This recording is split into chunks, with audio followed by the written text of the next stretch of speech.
안녕하세요. 사랑하는 성도님, 은혜의 주님이 우리와 함께 하십니다. 우리와 함께 하시는 주님을 찬양합니다. 기도합시다. 하나님 감사합니다. 오늘도 저희들에게 새날을 주시며 또 말씀으로 인도하여 주시니 감사합니다. 매일매일 주시는 말씀 따라 저희들의 삶이 거룩하여지고 또 생명의 길을 걷는 진정한 복의 삶, 거룩한 믿음의 삶 되게 하여 주시옵소서. 예수님 이름으로 기도합니다. 아멘.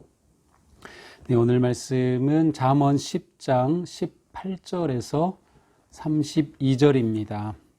제가 읽어보겠습니다.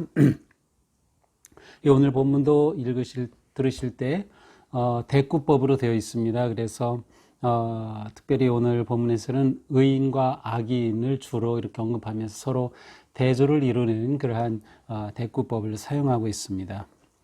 미움을 감추는 자는 거짓된 입술을 가진 자요, 중상하는 자는 미련한 자이니라. 말이 많으면 허물을 면하기 어려우나 그 입술을 제어하는 자는 지혜가 있느니라. 의인의 혀는 순은과 같거니와 악인의 마음은 가치가 적으니라. 의인의 입술은 여러 사람을 교육하나 미련한 자는 지식이 없어 죽느니라.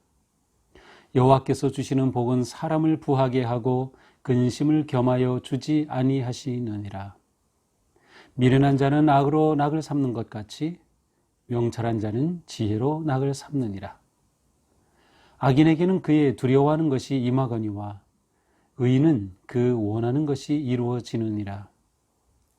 회오리 바람이 지나가면 악인은 없어져도 의인은 영원한 기초 같으니라. 게으른 자는 그 부리는 사람에게 마치 이의 식초 같고 눈의 연기 같으니라. 여호와를 경외하면 장수하느니라. 그러나 악인의 수명은 짧아지느니라. 의인의 소망은 즐거움을 이루어도 악인의 소망은 끊어지느니라. 여호와의 도가 정직한 자에게는 산성이요 행악하는 자에게는 멸망이니라. 의인은 영영이 이동되지 아니하여도 악인은 땅에 거하지 못하게 되느니라. 의인의 입은 지혜를 내어도 패역한 혀는 배임을 당할 것이니라. 의인의 입술은 기쁘게 할 것을 알거늘 악인의 입은 패역을 말하느니라.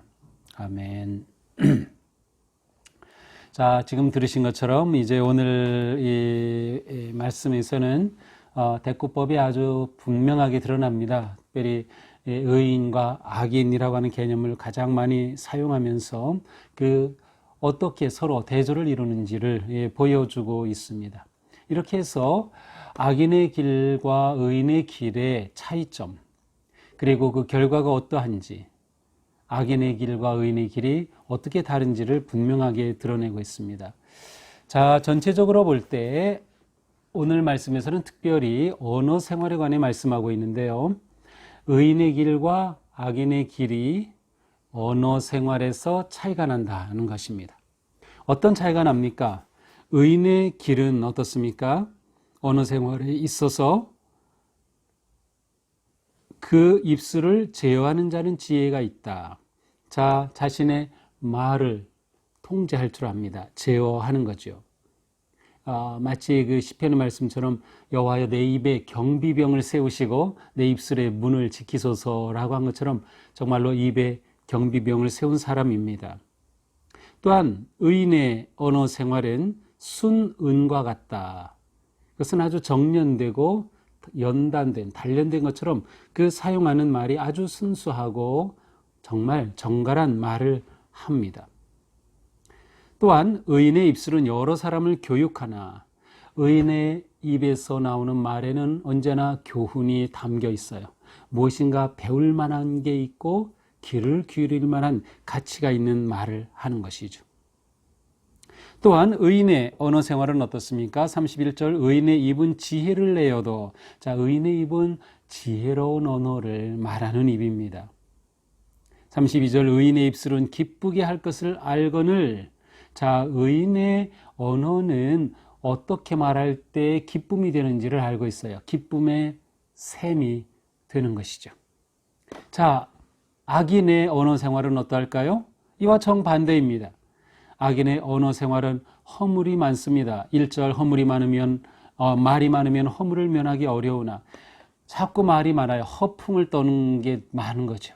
그렇게 될수록 허물이 그 말을 통해 드러납니다. 통제가 되지 않는 거죠. 또한 악인의 언어는 어떻습니까? 악인의 마음은 가치가 적으니라. 악인의 말에는 가치가 있는 말이 없어요. 의미 있고 중요한 말이 없는 것이죠. 미련한 자는 지식이 없어 죽느니라. 자, 의인은 지혜로운 언어를 말함에 반해서 악인은 지혜가 없기 때문에 지식이 없음으로 인해서 생명이 죽는다는 것입니다. 더 나아가서 악인의 입술은 어떻습니까? 다툼의 근원이 됩니다. 말이 정제되지 않고 말이 통제되지 않고 제멋대로 자신의 욕심대로 내뱉는 그 말들을 통해서 갈등하게 되고 다툼이 일어나게 되는 겁니다. 따라서 그 삶에는 평안함과 기쁨이 없는 겁니다. 자, 이처럼 언어 생활에 있어서 악인의 길과 의인의 길이 분명히 대조를 이루고 있습니다. 자, 또한 악인의 길과 의인의 길이 어떻게 다른가? 기쁨을 누리는 근원이 다릅니다. 자, 의인에게 있어서 기쁨은 지혜로부터 기쁨을 누립니다. 의인은 그 말의 지혜를 통해서 또 지혜를 대할 때, 지혜를 들을 때 굉장한 기쁨이 일어납니다. 뭔가 배우는 것이 즐겁고 깨닫는 것이 행복한 것이죠. 더 나아가서 의인은 그 마음에 소망하는 것을 성취함으로 기쁨을 누리게 됩니다. 의인의 소망은 즐거움을 이루어도 의인의 소망이 즐거움이 됩니다. 기대하고 소망하고 바라는 것들을 하나님께서 인도하시고 들으실 때 기쁨이 그 삶에 넘쳐나게 되죠. 자, 반면에 악인의 기쁨은 악을 행하는 데서 찾습니다. 악인들은 악을 즐겁게 합니다. 나쁜 일을 즐겁게 합니다. 그런데 문제는 뭐예요? 그 기쁨은 오래 가지 않습니다. 그리고 그 기쁨 자체가 진정한 기쁨이 아닌 거죠. 그 기쁨은 헛된 것이고 허망한 것이 되고 말 것입니다. 그래서 악인의 소망은 끊어지느니라. 자, 의인의 소망은 이루어져서 즐거움이 되고 악인의 소망은 그가 자기가 원하고 좋아하는 것을 하지만 결국 끊어지게 된다. 멸망의 길로 나아가게 된다는 것이죠. 자, 또한 의인의 길과 악인의 길은 삶이 여러 가지로 다릅니다. 삶의 모습이 달라요. 특별히 25절에 보니까 회오리 바람이 지나가면 악인은 없어져도 의인은 영원한 기초 같으니라. 자, 의인의 삶은 안정되어 있습니다. 의인의 삶은 따라서 평안합니다. 이 30절 의인은 영영이 이동되지 아니하더라. 안정되어 있어야 평안합니다. 반면에 악인의 삶은 불안정합니다. 악인은 땅에 거하지 못하게 되느니라. 안정되지 못해요. 정착하지 못하는 것이죠. 악인은 불안정한 삶을 살게 됩니다. 뿐만 아니라 의인의 삶은 어떠한 특징이 있습니까? 22절 여호와께 주시는 복은 사람을 부하게 하고 의인의 삶은 부요한 삶입니다. 진정한 부요함이에요. 이 진정한 부요함에는 근심이 없습니다. 평안하죠. 그러나 악인의 경우는 그에게 재물이 많아지고 재산이 많아질수록 오히려 더 불안해지고 다툼이 일어나는 것을 볼 수 있어요. 의인의 삶은 부요하며 근심 없는 평안함의 삶을 산다. 더 나아가서 27절 여호와를 경외하면 장수하느니라. 의인은 여호와를 경외하는 사람이죠. 여호와를 경외할 때 장수하게 된다. 여호와를 경외하고 여호와의 뜻과 말씀에 순종하는 삶을 통해서 그의 인생이 생명이 길어진다는 것입니다. 당연하죠. 지혜롭게 살 때 우리는 건강을 지키며 우리의 생명을 누릴 수가 있는 것입니다. 자, 또한 의인의 삶은 아주 안전하게 보호됩니다. 29절입니다. 여호와의 도가 정직한 자에게는 산성이요. 산성, 예전에는 옛날에는 산성 안에 있으면 안전하죠. 높은 곳에 성이 세워지고 누구도 침입할 수 없는 안전한 곳이 성이었습니다. 바로 의인의 삶은 하나님께서 그렇게 안전하게 지키신다, 보호하시고 하나님의 능력으로 돌보신다라는 겁니다. 여호와의 도가 산성이다. 여호와의 도라고 하는 것은 하나님께서 행하시는 길, 아니면 하나님께서 이끄시는 삶의 방식입니다. 곧 지혜로운 삶의 방식이 여호와의 도입니다. 그 길을 따를 때 산성이 되어 주신다. 그 인생은 안전하고 하나님의 보호와 능력 아래 있게 된다는 것이죠. 자, 이 모든 것들의 은혜는 어디서 옵니까? 여호와를 경외함으로부터 오는 것입니다.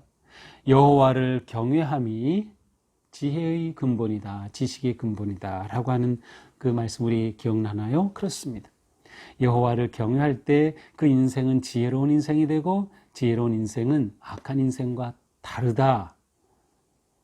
언어 생활이 다르고 기쁨의 근원이 다르고 살아가는 삶이 다를 수밖에 없다고 하는 것을 보여주고 있습니다. 자, 오늘 말씀을 보면서 우리는 똑같이 두 길, 갈래길에서 우리는 어느 길을 택할 것인가를 늘 선택해야 합니다. 의의 길인지 악인의 길인지, 하나님께서 인정하시는 길인지 하나님께서 책망하시고 심판하시는 길인지를 분별하고 의롭고 바른 길을 선택해야 할 것입니다. 이것을 위해서 우리에게 가장 중요한 것은 하나님을 경외하는 삶을 사는 것. 하나님을 경외함. 그리고 하나님의 길, 여호와의 도가, 여호와의 길, 하나님의 길을 기꺼이 걷는 삶을 통해서 진정한 기쁨과 행복이 우리에게 솟아나게 될 것입니다. 오늘 말씀을 보면서 우리가 말에 조심하고 생각에 조심하고 또 우리의 기쁨이 어디에 있는지, 나는 무엇을 기뻐하는지를 생각하면서 우리의 삶에 하나님의 선하신 인도하심 속에 부요함과 장수와 안전과 하나님의 보호하심 속에 행복하고 은혜로운 복된 삶 되기를 주님의 이름으로 축복합니다. 기도합시다. 하나님, 오늘 말씀을 통해서도 하나님을 경외하는 삶, 진정으로 의로운 삶이 어떤 모습인지를 깨우쳐 주셨습니다. 주님, 저희들이 하루하루 살아나가는 동안 더욱 하나님을 경외함으로, 하나님을 경외함이 지식의 근본이라고 하셨던 말씀처럼 하나님을 경외함 속에 저희들에게 하늘 지혜가 넘치게 하시고, 또 하늘의 그 은혜 속에 저희들의 삶이 평화롭고 안정되며, 또한 하나님 주시는 기쁨이 넘치는 진정한 복의 삶을 누리게 하여 주시옵소서. 오늘 하루 사는 동안 저희가 오직 말씀에 순종하며 귀를 기울여 저희들의 모든 걸음이 주님과 함께하는 승리의 걸음 되게 하여 주시옵소서. 예수님 이름으로 기도합니다. 아멘. 네, 오늘도 주님 은혜 안에서 의로운 길을 선택하며 우리의 말이 복을 가져오는 말, 행복해지는 그러한 지혜로운 언어의 삶이 되기를 축복합니다. 사랑합니다.